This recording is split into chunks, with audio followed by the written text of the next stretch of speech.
Hey Growseekers, ketemu lagi sama Bang Drone. Ini adalah FlyDigi Apex 4 yang kalian udah lihat sebelumnya di unboxing. Dan di video ini saya akan menjabarkan lebih jauh lagi tentang Apex 4, baik itu kelebihan atau kekurangannya.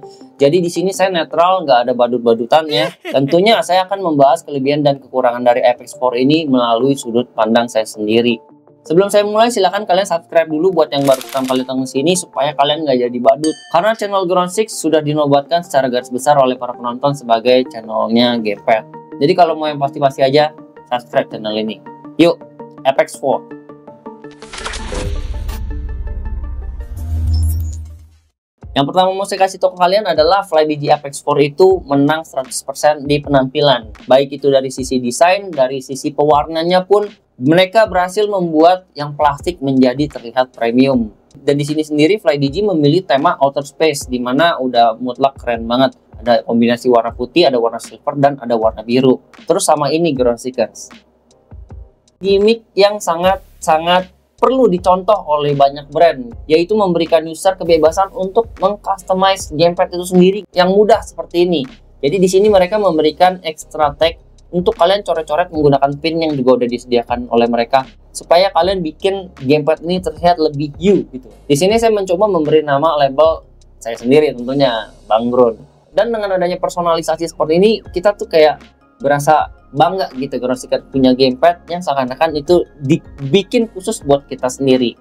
Terus bicara soal layout, mengusung layout Xbox, yaitu analog kiri ada di atas, analog kanan ada di bawah. Dan di tengah sini sejak Apex 3 itu udah ada ya yang namanya screen. Kayaknya sih ini bukan OLED sih, ini cuma biasa TFT. Mau habis berapa guys? Ngomongin soal aksesoris, di bagian atas ini ada klem buat pasang ke smartphone gitu ya Groundseekers buat FlyDigi Apex 4. Dan aksesoris lainnya adalah dockingnya FlyDigi Apex 4 yang harganya cukup mahal. Tapi kalau kalian memang antusias dengan produk-produk gamepad FlyDigi, boleh banget itu dibeli. Untuk nyalain gamepadnya kalian tinggal klik aja seperti itu di bagian belakang, gamepadnya akan getar. Dan pada saat kalian pertama kali membeli Apex 4, mungkin sebagian dari kalian akan yang merasa asing dengan bahasa yang ditawarkan di gamepad ini. Untuk mengaksesnya, untuk mengganti bahasanya, kalian perlu menahan tombol home selama sekitar 3 detik. Kemudian kalian pindah ke kanan 3 kali sampai kalian ketemu gear Groundseekers. Gear, pencet pakai tombol A untuk masuk, ke bawah sekali pakai D-pad, A lagi, pilih ke kanan. Lalu pencet A lagi untuk pilih Inggris. Menu kalian langsung bisa diakses menggunakan bahasa Inggris. Udah semudah itu karena FlyDigi udah mengupdate-nya. Dan kegunaan dari screen interface ini, kalian nggak cuma bisa seperti yang tadi saya bilang ganti bahasa, kalian juga bisa untuk connect ke platform-platform lainnya. Misalnya PC, Android, Switch, iOS, dan seterusnya. Rata-rata sih hampir semua platform bisa disupport ya oleh FlyDigi Apex ini, kecuali konsol seperti Xbox dan PS5. Tapi ya namanya juga elektronik ya, banyak jalan menuju Roma, ya enggak? Lalu bisa juga kalian ganti tuh tombol button, tombol turbo, tombol makro sampai ke trigger. Ini semua bisa dilakukan di gamepad Apex 4. Tapi untuk lebih advance yang untuk kalian bisa mengotak-atik secara keseluruhan gamepad ini, kalian memerlukan software FlyDigi Space yang bisa kalian pakai di komputer kalian. Lalu ada juga config switch. Config switch itu kayak misalnya kalian bikin custom sendiri, kalian bikin tema game yang kalian triggernya nembaknya klaki gitu, kayak tombol sniper. Nah di config yang satu lagi kalian mau gayanya mobil balap, itu bisa kalian langsung pindahin. Ngomongin yang lain soal penampilan, yaitu rubber nih Groundseekers di belakangnya itu full mengcover bagian grip tangan kita. Dan ini kan ada salah satu kreator yang bilang, oh ini super banget ya posisi penempatan makro dan peletakannya, pemisahannya. Dan buat saya pribadi, saya nggak suka dengan penempatan makro 4 seperti ini, sama seperti yang FlyDigi lakuin di Vader 2 Pro yang kemarin saya bahas. Menurut saya penempatan atau model yang bagus dari makro adalah pedal Groundseekers yang dipencet seperti itu, kayak tuas.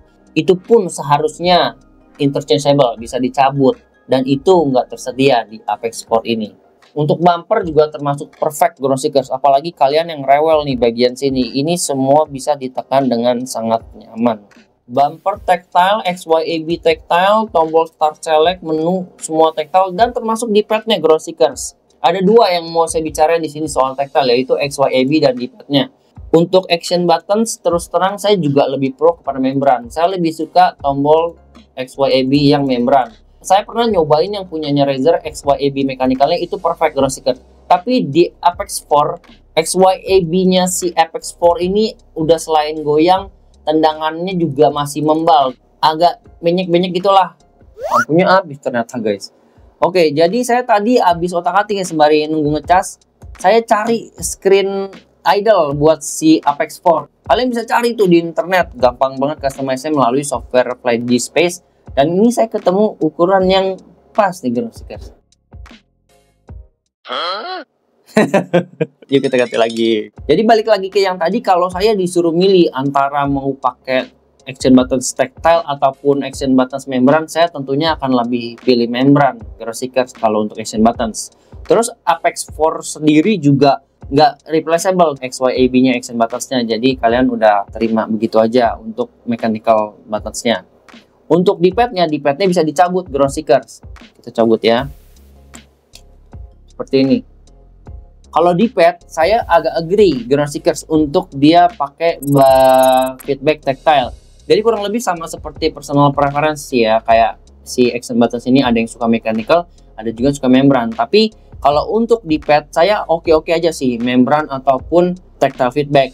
Karena dengan adanya tactile feedback di D-pad, 8 arahnya itu sangat akurat. Kalian bener-bener bisa membuat gerakan yang sangat halus ground seekers. Kayak misalnya pas lagi main game Tekken atau pokoknya game side scrolling yang butuh konstan kiri dan kanannya nggak kepencet bawah pinggir kiri, bawah pinggir kanan, itu dengan mechanical buttons pilihan yang tepat. Atas nama SOD 8 arah yang bagus, pilihlah D-pad dengan mechanical buttons. Oke, ini untuk penggantian idle screen di softwarenya, saya ganti ke gambar Mega Man. Nanti kalian akan membutuhkan waktu ground seekers. Tergantung kualitas warna dan gerakan grafik itu berapa banyak, akan ada kayak persenan. Ada beberapa gambar yang memang lama karena proses frame-nya itu mungkin lebih banyak. Nah, ini udah nih. Itu ground seekers. Ini yang saya bilang kenapa FlyDigi Apex 4 ini gengsi banget sih. 100% gamepad yang paling oke buat pamer ground seekers. FlyDigi sama sekali sudah tidak mau ya kalau saya lihat menggunakan fungsi shortcut untuk memanggil fungsi-fungsi tertentu kayak matiin cahaya atau turbo, dan mereka lebih mengandalkan apa yang ada di tengah ini. Kurang lebih sama kayak kita yang sekarang ini ngandelin AI. Ada satu tombol nih lingkaran di sini, saya nggak tahu apa ground seeker, cuma buat cancel di layar ini doang.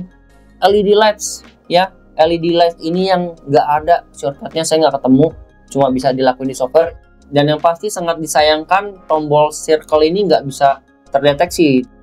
Nih analog, sekarang saya mau ngomongin analog. Analog itu bisa dicabut ya ground seeker. Gunanya apa? Supaya bisa melepas cover dari gamepad Apex 4. Kalian tinggal cabut seperti ini. Tuh. Dan seperti yang kalian lihat di unboxing, dia ada semacam kayak obengnya ya. Obeng untuk analognya. Ini buat apa sih Bang Gurun?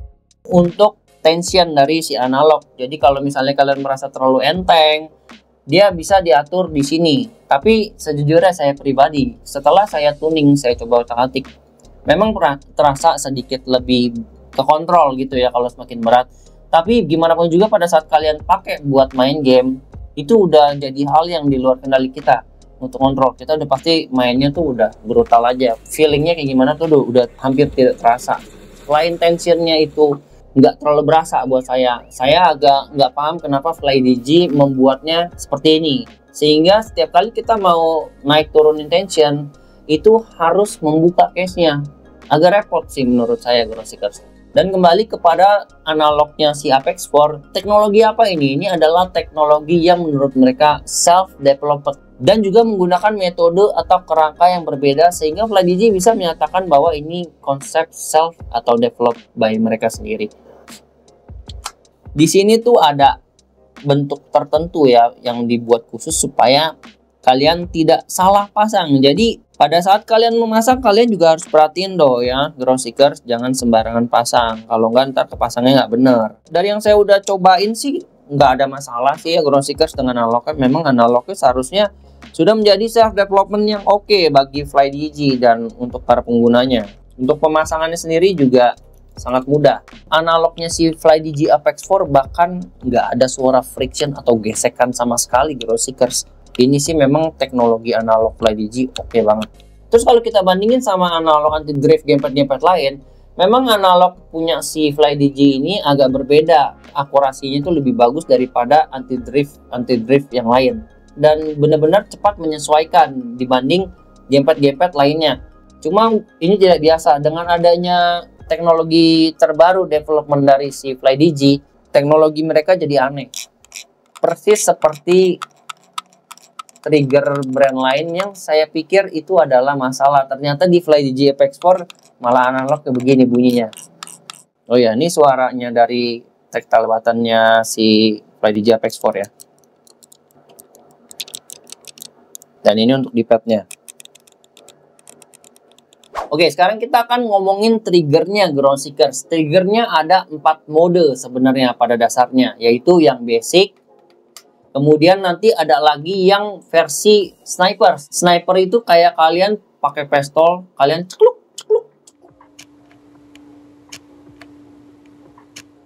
Lalu yang ketiga ada juga untuk racing mode, dimana pada saat kalian nekan triggernya tersebut akan ada feeling pegas atau gesekan gitu. Dan yang terakhir adalah konsep recoil, yaitu pada saat kalian tekan triggernya akan dorong-dorong jari kalian kayak ngelawan.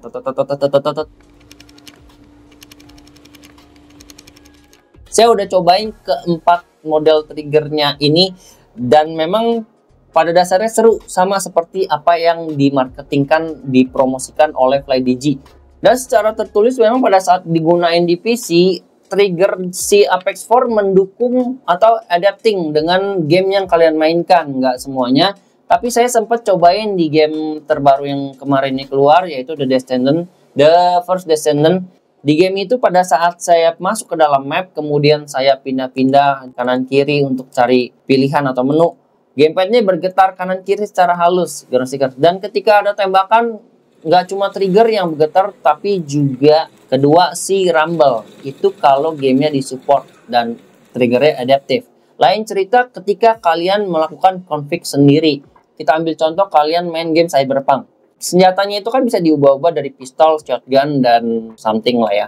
Kalau kalian ganti triggernya ke only recoil, tidak mengikuti adaptif dari gamenya, pada saat kalian pakai shotgun, kalian nembak, recoil. Kalian pakai senjata biasa, recoil. Jadi feelingnya itu udah jadi palsu dan tidak sebahagia yang kalian bayangkan kalau kalian mengatur trigger ini secara adaptif.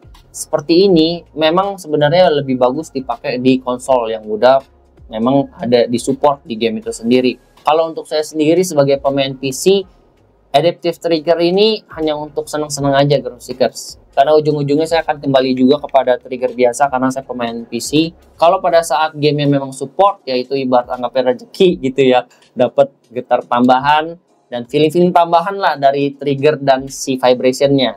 Oh ya, ngomong-ngomong soal vibration, di marketing kan disebutkan kalau kalian main game mobil balap itu kalian akan merasakan yang kayak polisi tidurnya apa sih? Kalau kita mikir secara logika ada 4 lokasi, 4 area vibration di gamepad ini, yaitu di bagian kiri atas, kiri bawah, kanan bawah. Yang membuat gamepad Apex 4 ini bisa memberikan experience seperti itu kalau menurut saya adalah software dari FlyDigi itu sendiri. Jadi ini juga ada hubungannya dengan adapting kepada game tersebut. Kalau pada saat mobil kalian kena tanjakan lompat ke sana, itu vibration kiri kanan sini akan menyala dan yang sini nggak akan menyala. Jadi benar-benar FlyDigi saya kasih jempol untuk pengelolaan software dan cara mereka beradaptasi dengan game yang sedang dimainkan. Keempat vibration yang ada di sini semua digunakan untuk membuat gamepad ini benar-benar terasa seperti kita sedang mengendalikan permainan tersebut. Tunggu. Ada nih yang nanya soal wall sensing gitu ya. Analog dan trigger Apex 4 ini tentunya sudah wall sensing ya, Dek. Ini sudah mengikuti gerakan yang akurat karena mereka menggunakan sistem magnet di kedua modul antara analog dan triggernya.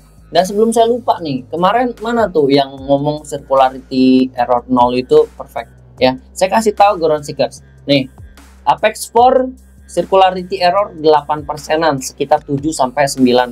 Apa lo mau bilang analog Apex 4 busuk? Atau jangan-jangan lo mau bikin video palsu, Cipolati errornya no. Kesel gue makin lama tuh orang. Yang terakhir adalah gyro ground seeker. Saya udah cobain gyronya.